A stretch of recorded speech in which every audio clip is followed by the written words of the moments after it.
Hello, fellow citizens of Super Earth. It's me, the Ever Prince, here with another homebrew heresy.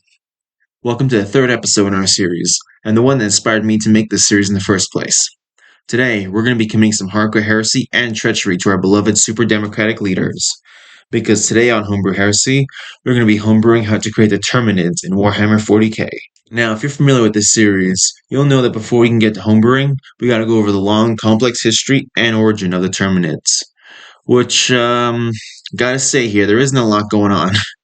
That being said, there's enough for us to work with. So, with all that said and done, let's cover the history of the Terminids. In the year 2084, the government of Super Earth would expand across the galaxy, reaching many far-flung planets and systems. It was an age of exploration and expansion. Wars and disagreements were a thing of the past, as humanity all collectively chose to become super democrats, and all was right with the universe. Until a few too many bugs started thinking, and as a wise man once said, the only good bug is a dead bug. This would begin the First Terminid War, and would see humanity effortlessly defeat the bugs with little losses on our side. However, in our mercy, we decided to capture and protect the bugs, and in return for their protection, they let us hunt and harvest our natural resources. A pretty great deal between the two races, without a doubt, I can say, being a human myself. And yet, despite this generosity, the bugs chose to escape from the homes we built for them, and started hunting and killing us. All I gotta say, those are some damn dirty bugs. For the most part, that's the origin and history of the Terminids of the Helldivers universe. So, with all that out of the way, let's get to homebrewing. But, before we begin, if you made it this far, you're legally required by the Super Earth government to press that like and subscribe button. And, if you're one of those filthy bug sympathizers, feel free to tell me why you're wrong in the comments below. So, before we can begin homebrewing, we gotta figure out our goals for this homebrew. What parts of the Terminids do we need in order to make this homebrew work?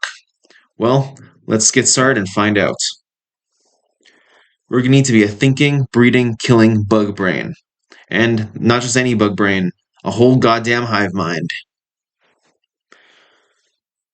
Next, we're gonna have to be able to produce oil when we die. After all, what good is democracy without a surplus of oil? And for our third goal, honestly, the Terminids are just so generic and simple, it was actually kind of hard to find a third unique requirement for this video. But if you had to make me choose one, I'd have to say a whole range of bioforms, with numbers to match. So now we got our goals figured out, let's see which one of the three major factions we can use to create this homebrew. Now, I could spend the next few minutes covering each one of the three major factions, and explain hypotheticals on how we can make them work, including insectoid humans of the Imperium, or demons of Nurgle for chaos. But, at the end of the day, we all know it's going to be xenos. And not just any xenos, as we can quickly compare the Terminids to another xenos race that already exists in the 40k universe, and one with a startling degree of similarities, the Tyranids. So, let's see how many of our goals the Tyranids managed to cover. For our first goal, the Tyranids break this without a second thought, as every single Tyranid, if it wasn't clear already, is part of a much larger hive mind. So, we aren't going to be struggling too hard to finish that first goal. Next up, we gotta produce some kind of high-value chemical that can be used for a bunch of different purposes. Now, this one's gonna be a bit harder to classify, since there isn't anything intrinsically valuable to the day-to-day running of the Imperium that the Tyranids produce. So, that's something we're gonna have to work with. However, given the fact Tyranids are known for their biodiversity, as well as their ability to hyper-adapt, we can easily use this feature. We can say this Tyranid hive fleet, as a result of some kind of mutation or adaptation, naturally produces promethium. Maybe to cause as much damage on a fire world as possible, or just a natural intimidation factor. After all, a 20-ton hulking behemoth on fire is gonna frighten anyone. Regardless, we got our reasons for being farmed. Wow, that was a fucking weird sentence. Now, our third goal, a wide range of bioforms. Now, this one's one of those that's going to be easy to work with, given I just went on a tangent about how Tyranids have a bunch of biodiversity and adaptations. So goal number 3 is done. And with all of our goals complete, we can get started to homebrewing. Hive Fleet Malice is a relatively small and unassuming hive fleet in comparison to its cousins. Possessing hardly any distinguishing features, it wasn't until total victory of this hive fleet that the unique feature of their adaptation was discovered. The bioforms of this particular hive fleet all seem to possess a unique mutation that causes their decomposing bodies to produce a highly concentrated chemical very similar to promethium. It was upon the discovery of this fact that the Tyranids of this hive fleet were, instead of being killed, captured and contained across a number of research worlds. Currently, the Tyranids of Hive Fleet Malice have been cut off from their synapse creatures and are currently being routinely hunted and harvested for their unique and important resources. However, Administratum agents suggest total extinction of the Hive Fleet in order to avoid Tyranids potentially rejoining the hive mind. Currently, no efforts have been made to obey these requests. And there we go, our Terminid Hive Fleet. My thought process when designing this lore, including the name, was to pay as much respect to the game as possible, even naming the fleet Malice as a reference to the world that was lost. Pouring out from Malevolent Creek, everyone. Now, you might say, well, Everprince, that's all well and good, but what happens if I want more than a single model? Well, I'll call you a little good lore whore, and then I tell you not to worry, because I've got you covered.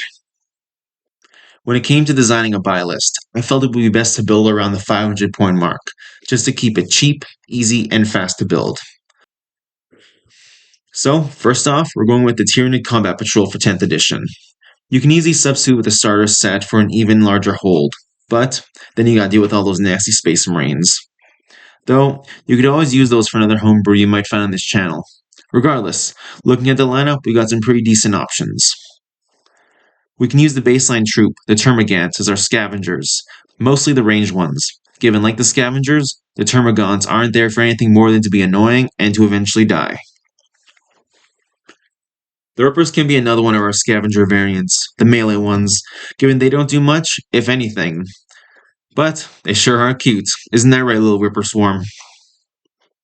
The 3 Von Ryan Sleepers can easily be substituted as the Hunters, given the obvious similarities.